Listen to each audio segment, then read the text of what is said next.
जय हिंद साथियों। शिक्षण अधिगम के नवाचार में अत्यंत एक महत्वपूर्ण टॉपिक है स्माइल।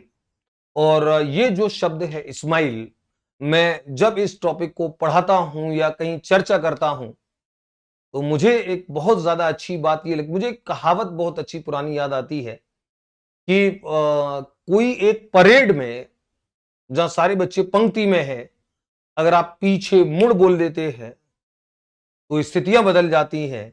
सबसे पीछे जो बच्चा होता है वो सबसे आगे का हो जाता है, और सबसे आगे जो बच्चा होता है वो सबसे पीछे का हो जाता है।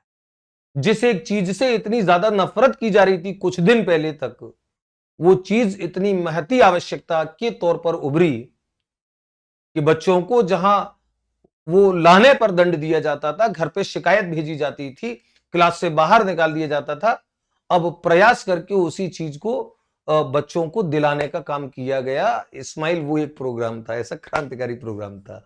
और विद्यार्थियों, मैं बात कर रहा हूं मोबाइल की। स्माइल एक ऐसा कार्यक्रम था जिसने कोरोना के टाइम पे जब पूरा विश्व हौच पौच हो रहा था, पूरे विश्व की स्थिति बहुत ज्यादा ऐसी थी कि कौन कैसे बाहर निकलेगा, कौन कैसे दैनिक नित्यचर्या के कार्यों को करेगा, पढ़ाई लिखाई तो बहुत दूर की बात थी। लोगों को अपने जीवित रहने के, अस्तित्व के बने रहने पर संदेह हो रहा था उस दौर में एक बहुत शानदार एक कार्यक्रम राजस्थान सरकार के द्वारा लॉन्च किया गया।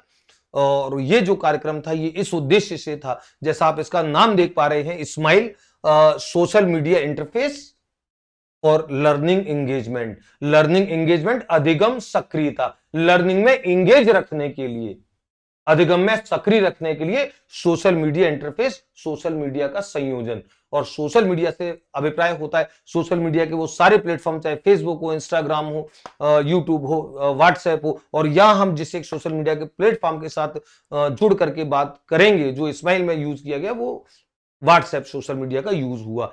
और उस व्हाट्सएप के माध्यम से बच्चों को पढ़ाने का काम स्माइल प्रोग्राम के तहत किया गया। और जो बच्चे कहीं उस कोरोना के टाइम में एक तरीके से शिक्षा अधिगम प्रक्रिया से दूर हो गए थे, सीखने सिखाने की प्रक्रियाएं बिल्कुल ठप हो गई थी, वहां पर राज्य सरकार ने माननीय सौरभ स्वामी जी, उस समय आईएएस थे, माध्यमिक शिक्षा निदेशक थे राजस्थान के, माननीय मुख्यमंत्री अशोक गहलोत जी के द्वारा, और शिक्षा मंत्री माननीय गोविंद सिंह जी डोटासरा उस समय थे, तो एक कार्यक्रम लॉन्च किया गया। और वो कार्यक्रम लॉन्च किया गया स्माइल नाम से, social media interface for learning engagement के लिए, अधिगम सक्रियता के लिए, अधिगम में बच्चों को बनाए रखने के लिए एक सोशल मीडिया का इंटरफेस, सोशल मीडिया का संयोजन। और स्माइल जो प्रोग्राम लॉन्च किया गया 13 अप्रैल 2020 को माननीय मुख्यमंत्री महोदय ने स्वयं इसको लॉन्च किया। और आदरणीय सौरभ स्वामी जी के नेतृत्व में इतना शानदार काम हुआ। स्माइल के तहत कंटेंट बच्चों को इस तरीके से उपलब्ध कराया गया कि बच्चे घर बैठ करके और बच्चे पढ़ सके, ये प्रयास किया गया। राजस्थान लेवल पर इसकी पूरी रूपरेखा, पूरी योजना तैयार की गई। ऊपर से कंटेंट आता था, ऊपर से अभिप्राय था। आरएससीईआरटी इसके लिए उत्तरदायी संस्था थी, आरएससीईआरटी को काम दिया गया। सारे जिलों की डाइट्स के माध्यम से डाइट्स का सहयोग लिया गया, क्योंकि डाइट्स जो होती है वो आरएससीईआरटी की अधीनस्थ संस्थाएं होती हैं। तो पूरा जो शिक्षा विभाग का जो ढांचा था वो इस स्माइल के माध्यम से सक्रिय हुआ बच्चों तक कंटेंट पहुंचाने में।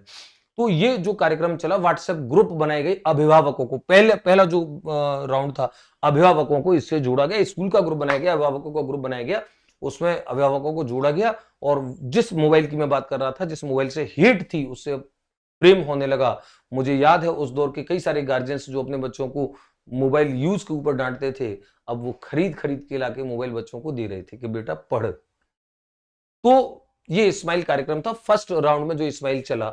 और इस फर्स्ट राउंड में स्माइल में, लेकिन इसमें एक छोटी सी कमी थी। जब ये 13 अप्रैल 2020 से लेकर के 2 नवंबर जब दूसरा राउंड आया, स्माइल 2.2 आया, तब तक ये चला। इसमें एक छोटी सी कमी ये थी कि इसमें बस कंटेंट दिया जा रहा था, ओनली एडमिन सेटिंग पे व्हाट्सएप ग्रुप होते थे, कंटेंट दिया जाता था, बच्चों से कुछ प्रतिक्रियाएं या बच्चों का कोई मूल्यांकन का कोई इसमें काम नहीं था। और ये आपको पता है, मैंने मेथड्स में भी बहुत विस्तार से इस बात को बताया है कि कोई शिक्षण अधिगम प्रक्रिया जब तक मूल्यांकन ना हो, जब तक इस बात की पुष्टि ना हो, क्योंकि मूल्यांकन नाम ही इस बात का होता है कि आप इस बात की जांच करें कि उद्देश्यों की प्राप्ति, जो शिक्षण उद्देश्य निर्धारित हुए हैं, उनकी प्राप्ति हुई या नहीं हुई, और हुई तो किस सीमा तक हुई, ये जांचना मूल्यांकन होता है। मूल्यांकन का इसमें कोई रोल नहीं था, कोई स्थान नहीं था। तो फिर इसमें इम्प्रोवाइज करते हुए, फीडबैक निकालते हुए एक नया स्माइल 2.0 प्रोग्राम शुरू किया और ये लॉन्च हुआ 2 नवंबर 2020 में। इस स्माइल 2.0 में ये ध्यान रखो, ये गृह कार्य बेस था। ये गृह कार्य, ये गृह कार्य प्लस मूल्यांकन बेस था। और इसकी सबसे बड़ी जो बात थी इस वाले स्माइल 2.0 की, कि वो बात ये थी कि एक तो जैसे गृह कार्य बच्चों को दिया जा रहा है उसका मूल्यांकन भी अध्यापक करेंगे, लेकिन इसकी सबसे बड़ी बात थी कि जो डिजिटल ऐसे दूरस्थ स्थानों के बच्चे, ग्रामीण क्षेत्रों के बच्चे जो कहीं बहुत ज्यादा ऐसे एरिया में रहते हैं जहां या तो कोई आधुनिक संचार के साधन नहीं है, नेटवर्क आता नहीं है, इंटरनेट है नहीं, या उनके पास मोबाइल है नहीं, तो उन बच्चों को भी अधिगम सक्रियता, लर्निंग एंगेजमेंट बनाए रखने के लिए गवर्नमेंट ने स्माइल 2.0 में प्रावधान किया कि जो बच्चे डिजिटली शिक्षा से वंचित हैं, इस कार्यक्रम में, इस पूरे आयोजन प्रयोजन में उन बच्चों तक हार्ड कॉपी प्रिंट, गृह कार्य का प्रिंट पहुंचाने का काम शिक्षक करेंगे। उनको गृह कार्य देकर के आएंगे और उनसे गृह कार्य को करा करके उस गृह कार्य का मूल्यांकन करके उसे पोर्टफोलियो में बच्चों के में लगाएंगे।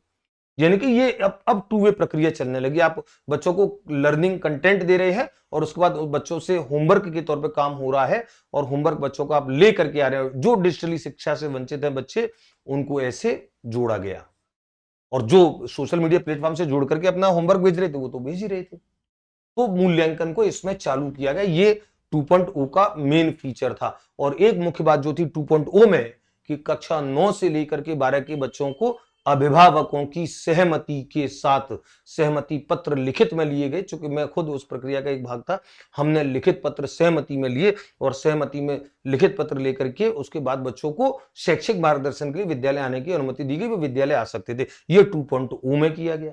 और जब 3.0 आया, 21 जून 2021 को ये लॉन्च हुआ 3.0, आओ घर से सीखें प्रोग्राम 2.0।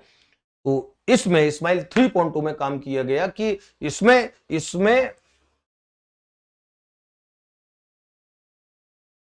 मल्टी मॉडल पर काम हुआ। मल्टी मॉडल मतलब कई प्रकार के प्रतिमानों पे काम हुआ। और मल्टी मॉडल पे काम इसमें हुआ कि इसमें शिक्षा दर्शन, शिक्षा वाणी जैसे चैनल जो मैं अपने वीडियोस में पढ़ा भी चुका हूं, शिक्षा दर्शन, शिक्षा वाणी, इनको साथ में लिया गया। साथ ही साथ बच्चों को व्हाट्सएप पे क्विज भेजी गई। ये इसका सबसे बड़ा था, व्हाट्सएप पे क्विज भेजी गई। उसके अलावा बच्चों को कहना चाहिए गृह कार्य और वर्क बुक तो दी जाती थी। गृह कार्य दिया गया, वर्क बुक दी गई, व्हाट्सएप पे क्विज सुबह भेजी जाती थी। उस क्विज के आधार पर बच्चों का मूल्यांकन किया जाता था। और शिक्षा दर्शन, शिक्षा वाणी जैसे दूरदर्शन के और आकाशवाणी के प्रोग्रामों से उनको जोड़ा गया। इसीलिए इसको मल्टी मॉडल। तो ये यहां नहीं था, और जो इसमें था वो यहां नहीं था। ये 3 फेज आए स्माइल के, स्माइल 2.0 और स्माइल 3.0। स्माइल में जो मूल प्रोग्राम था 13 अप्रैल 2020 को लागू हुआ, उसमें गृह कार्य और मूल्यांकन की व्यवस्था नहीं थी। एक साइड से कंटेंट दिया जा रहा था जिससे बच्चे सीखते रहे, लर्निंग एंगेजमेंट बनी रहे। लेकिन जब हालात थोड़े से सुधरे, 2 नवंबर के आते आते बच्चों से गृह कार्य को मंगा करके और डिजिटली शिक्षा से वंचित बच्चों को जोड़ा गया। बहुत अच्छा ये टॉपिक है, बहुत अच्छे विस्तार से मैंने पढ़ाया है। जिन बच्चों ने एप्लीकेशन पे, मैंने कोर्स में तो डाल ही दिया है, बच्चों ने पढ़ा है, बहुत ज्यादा बच्चों को अच्छा लगा। और जो बच्चे अभी कोर्सों से नहीं जुड़े हैं, उन बच्चों से मैं बता देता हूं, सूचना दे देता हूं कि उन बच्चों के लिए इस डिस्क्रिप्शन बॉक्स में एप्लीकेशन का लिंक दे रखा है। एप्लीकेशन के लिंक पे जाकर के आप एप्लीकेशन डाउनलोड करें, और एप्लीकेशन डाउनलोड करके आप वहां जाकर के, काफी सारा फ्री कंटेंट भी है, वहां जाके देख सकते हो। कोर्स 3rd ग्रेड शिक्षक का, मैं फिर आपको बोल रहा हूं, सिलेक्शन चाहते हो तो समझौता नहीं करना है। सिलेक्शन चाहते हो तो समझौता नहीं करना है, और समझौता कर लिया है तो फिर आप ये 100%, वैसे तो ईश्वर करे आप सबका सिलेक्शन हो, हर वो बच्चा जो मेहनत करता है। और सवाल ये बिल्कुल नहीं होता है कि वो बच्चा किससे पढ़ रहा है, मुझसे, उनसे। बच्चे की मेहनत सही तरीके से होनी चाहिए, वो कहीं से भी तैयारी करे। पूरे राजस्थान में, पूरे भारत में इकलौता शिक्षक मैं नहीं है जो मैं ही नहीं ये पार करा सकता हूं, ये बिल्कुल नहीं है। और ना मैं ये गलतफहमी पाल करके चलता हूं। हाँ, लेकिन प्रयासों की ईमानदारी पर मुझे हमेशा भरोसा होता है। मैं हमेशा बच्चों के साथ जो संवाद किया है, करता हूं, ईमानदारी से किए हैं, उसके परिणाम, ईमानदारी के प्रयासों के परिणाम हमेशा अच्छे आते हैं। अच्छा कोर्स, मजबूत कोर्स है। 3rd ग्रेड शिक्षक की ये परीक्षा जो होगी, मैं समझ रहा हूँ आगे 2-3 साल तक शायद ये परीक्षाएं आगे आयोजित नहीं होनी है, क्योंकि परिस्थितियां इस तरीके की है कि शायद अगले 2 से ढाई साल 3 साल तक शायद ये नंबर ना आए, तो फिर ये चांस जो है वो आपके लिए आखिरी चांस है। और जो चांस आखिरी होता है, वहां पे व्यक्ति अपने सबसे मजबूत हथियारों को सबसे ज्यादा धार देकर के लेकर के जाता है। शैक्षिक परिदृश्य, आरटी और शिक्षण विधियां, ये आपके सबसे मजबूत हथियार बनकर के जाने वाले हैं। और ये मजबूत हथियार आपके सिलेक्शन में महती भूमिका निभाने वाली है। मैं फिर आपको बोलता हूं, तो इसलिए कंप्रोमाइज मत करो।